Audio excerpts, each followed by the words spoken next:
हर खबर पर होगी आपकी पकड़। डाउनलोड कीजिए एबीपी लाइव ऐप।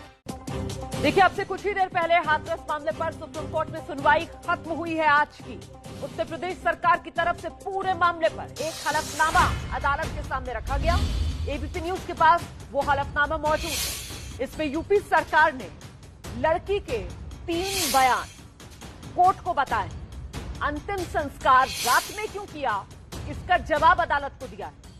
पूरी घटना के बारे में विस्तार से जानकारी अदालत को दी।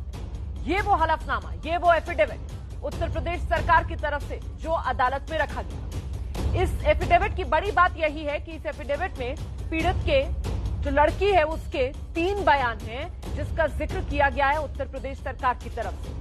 जो सबसे ज्यादा किरकिरी, सबसे ज्यादा घेराबंदी उत्तर प्रदेश सरकार, हाथरस के प्रशासन की हो रही थी कि अंधेरे में चोरी छिपे लड़की के शव को जला दिया, उसे लेकर इस एफिडेविट में जवाब दिया गया है कि अंतिम संस्कार रात में क्यों किया गया। सुप्रीम कोर्ट में यूपी सरकार की ओर से इस हलफनामे में पीड़ित लड़की के रात में अंतिम संस्कार किए जाने पर बाकायदा लंबी चौड़ी सफाई दी गई है।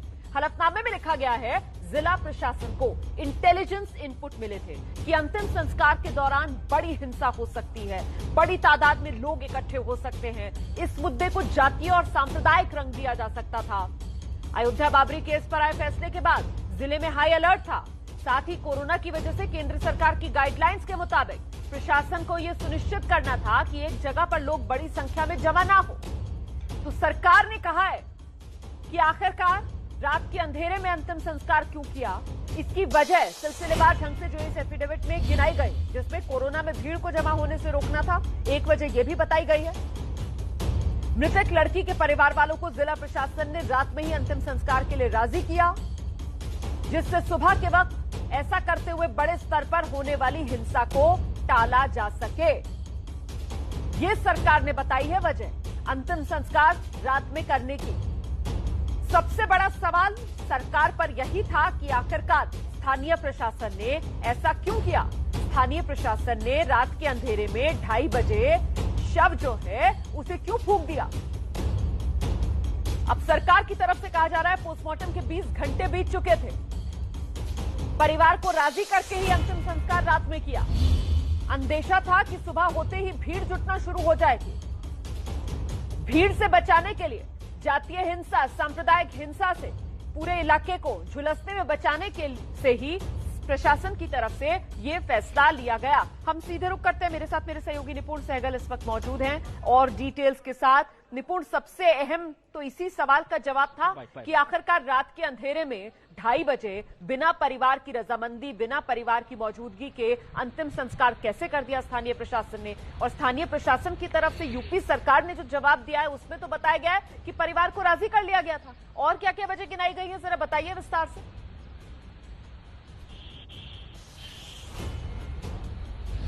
देखिए, यूपी सरकार ने जो मुख्य रूप से बोला, इस घटना के बारे में बताया है और परिवार की रजामंदी के बारे में बताया है।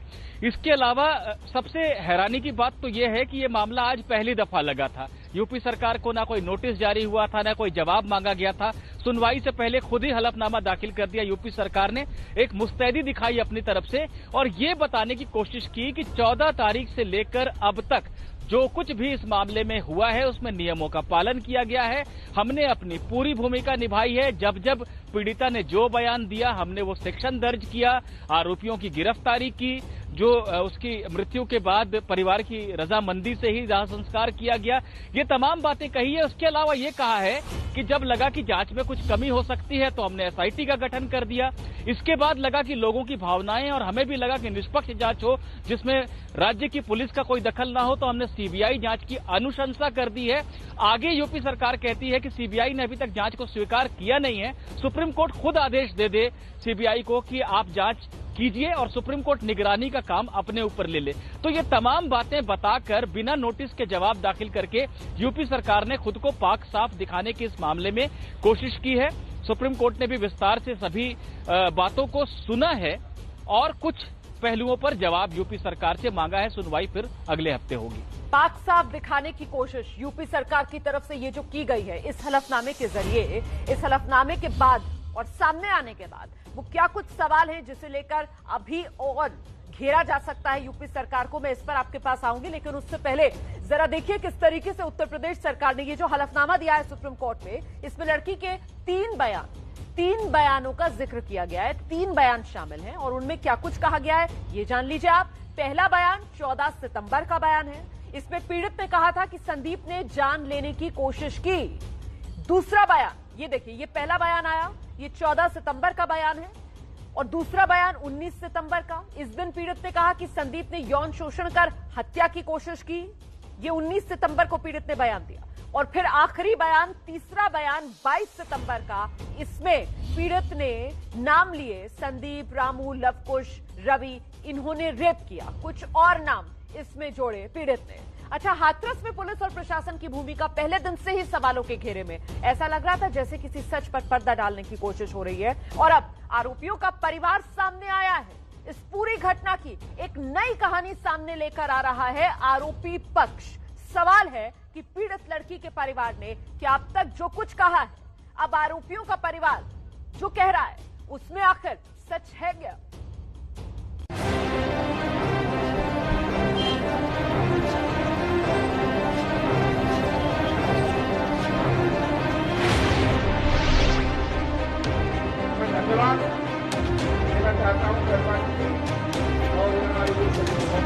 अगर मेरे बेटा ने गुनहगार करा है तो दाढ़े से गोली मार दो। अगर मेरा बेटा गुनहगार नहीं है तो मेरा बेटा मुझे वापस दो।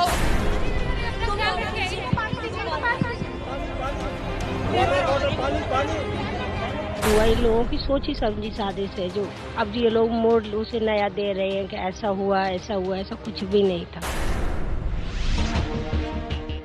हाथरस की हैवानियत का सच क्या है, जिस घटना ने पूरे प्रदेश को हिला दिया, जो परिवार पिछले कई दिनों से धमकियों और डर के साए में जी रहा है, अब उस परिवार के दावों और आरोपों पर भी सवाल खड़े किए जा रहे हैं। जनता का और क्षेत्र का लोगों का कहना है कि वो बच्चे निर्दोष हैं। क्यों? कि वो 14 तारीख को स्वयं चल के गई थी और उसने कहीं भी रेप और अन्य किसी बात का जिक्र नहीं किया था, लेकिन अन्य राजनीतिक दलों के लोगों ने उसको बहला के समय समय पर तरह तरह के बयान बदलवाते गए। आरोपियों का बचाव करने वाले ये हैं हाथरस के पूर्व बीजेपी विधायक राजवीर सिंह पहलवान।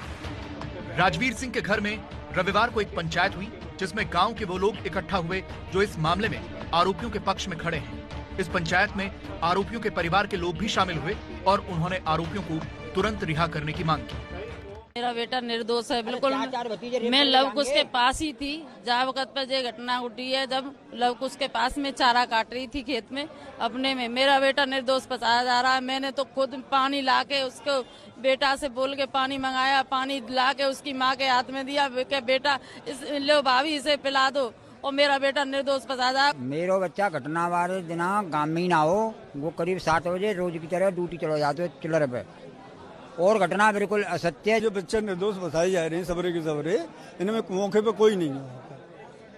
और मेरा बच्चा मेरे पास गाय पिला रहा था, पानी में उसके साथ था, बाल्टी भर भर के पानी पिला रहे, नवारे दोबारे। इन लोगों का कहना है कि जिन लोगों को इस केस में गिरफ्तार किया गया है उनमें से 3 लड़के निर्दोष हैं, और ये सारे लोग जो यहाँ पर मौजूद हैं, इस सभा में मौजूद हैं, वो ये चाहते हैं कि उन तीनों लड़कों को रिहा किया जाए और उनके पक्ष की लड़ाई ये लोग लड़ रहे हैं। नार्को टेस्ट के पक्ष में है और नार्को टेस्ट की जो बात आई है उसको लेकर के यहाँ पर खुशी जताने के लिए ये सभा थी।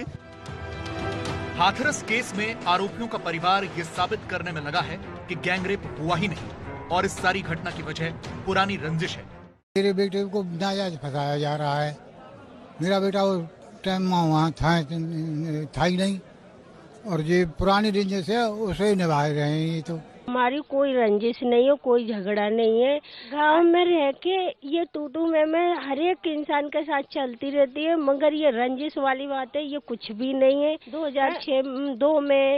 2000 में जो केस कभी कोई भी बात हुई हो कैसे भी है, तो छोटा मोटा लड़ाई झगड़ा हो गया हो तो उसको ये लोग रंजिश का नाम दे रहे हैं, ताकि ये लोग हम लोगों को इस धमकी से मतलब वो कर रहे हैं कि ये रंजिश में बदल जाए, ये सब पूरा मोड़ जाए मामला, ये सब शांत हो जाए, ये चुपचाप बैठ जाए। मगर हम लोग चुप नहीं बैठेंगे, हम लोगों को न्याय चाहिए।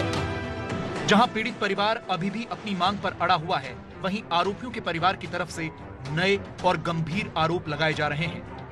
उसकी माँ ने उसके भाई नहीं मारा है, उसका भाई मार के और गठरी लेके घर पे चले गया है। मेरा बेटा निर्दोष है। अगर मेरे बेटा ने गुनहगार करा है तो ठाड़े से गोली मार दो। अगर मेरा बेटा गुनहगार नहीं है तो मेरा बेटा मुझे वापस दो और सजा उनको दो जिसने करा है। बार बार कह रहे हैं कि उसकी जांच कराई जाए, सीबीआई जांच कराई जाए, नार्को टेस्ट करवा जाए। वो अपने आप बच्चों को मार देंगे।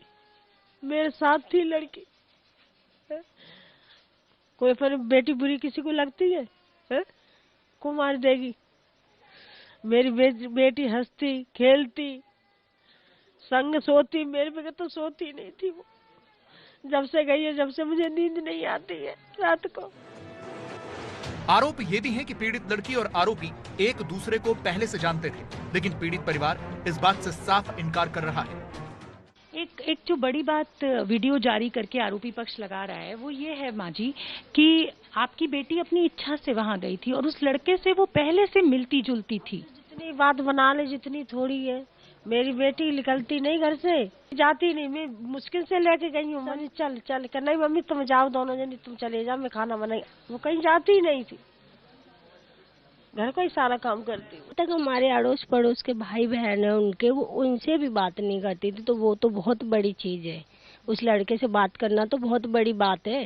तो अपने इतना बड़ा शासन है माँ बाप का कि वो माँ से बिना पूछे, हम बाहर भी जा रहे हैं ना तो भाभी मैं नहाने जा रही हूँ, वो बिना पूछे किसी के साथ ऐसे जा सकती है, किसी से मिलने जा सकती है।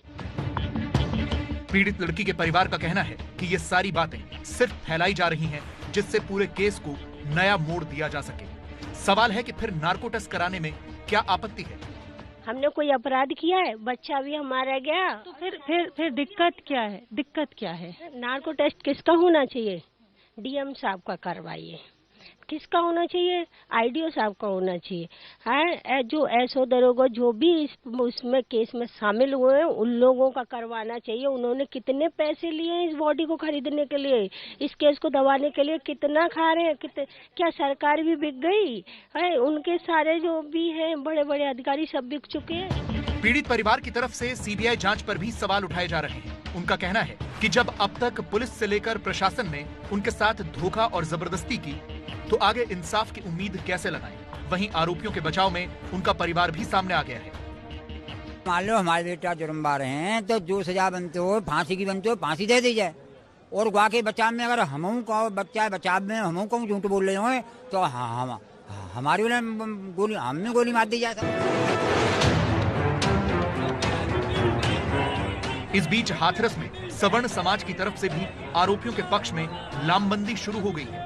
उन्हें निर्दोष बताने के लिए प्रदर्शन किए जा रहे हैं। दोषी कोई बचे नहीं, दोषी कोई बचे नहीं। तो खबर का कोई पहलू आपसे छूटना नहीं चाहिए, इसी वजह से हर पक्ष की आवाज आप तक पहुंचाते हैं। छोटा सा ब्रेक, फौरन लौट रहे हैं।